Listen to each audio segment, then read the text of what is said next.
If you've ever run the numbers on buying your building instead of renting it, the ceiling on how much government-backed money you can borrow to do it just doubled, and it happened over the holiday weekend while you were at the grill. I'm Drew. This is Main Street Operator. It's Monday, the first full week of the second half of the year, and here are 3 things that moved while most of the country was off, and what each one should change on your desk this week. Start with money, because it just got bigger and stayed cheap at the same time. As of July 4th, the Small Business Administration doubled the amount a single borrower can carry across its 2 flagship programs, from $5 million to $10 million in combined 7A and 5-4 financing. That's the SBA's own announcement from May 18th, and the change took effect over the weekend.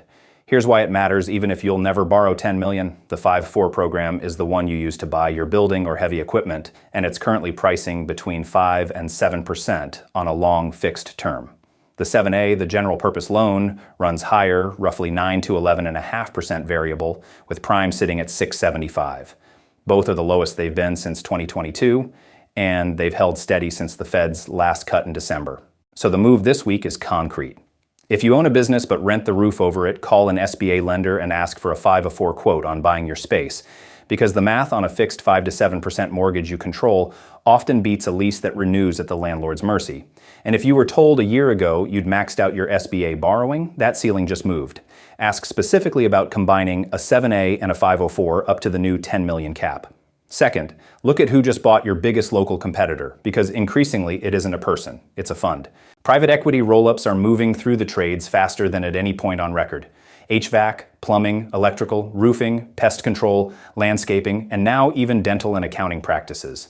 The playbook is simple, and it's aimed at your industry precisely because it's fragmented. A fund buys a shop your size at 4 to 6 times its annual earnings, bolts a dozen of them together, and sells the combined company at 8 to 12 times. One platform, Apex Service Partners, closed around 60 of these tuck-in deals in 2025 alone. In February, Blackstone bought a single home services group for about $2.5 billion. That's Wall Street Journal and Industry Tracker reporting.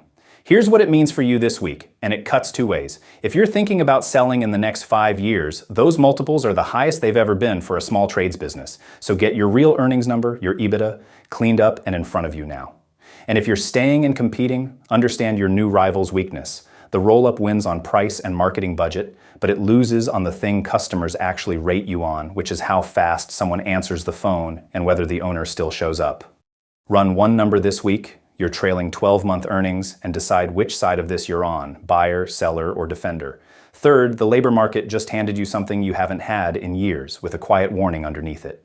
June's numbers came in soft. Small businesses under 50 employees added about 33,000 jobs, below the 12-month average of nearly 46,000, and that's the Gusto Small Business Jobs Report. Wage growth has now stayed under 3% for the 20th straight month, and the share of owners with a job they can't fill dropped to 29%, the lowest since May of 2020, according to NFIB. The translation: hiring is easier and cheaper than it's been in a long time. But here's the warning buried in the same data. Terminations are running about 3% higher than a year ago, which means churn is heating up even as new hiring cools. So 2 moves this week. If you've been sitting on an open role because you couldn't find anyone, post it now, while the applicant pool is deep and pay expectations are flat. And on the same day, have a real conversation with your 2 best people about what would keep them for another 2 years. Because the market that makes hiring easy for you makes poaching easy for the shop down the street. 3 stories, 1 thread, money, competition, and labor all shifted this week, but each one comes with a clock. Cheaper capital, record exit multiples, and a deeper hiring pool don't wait around for you to feel ready. Friday.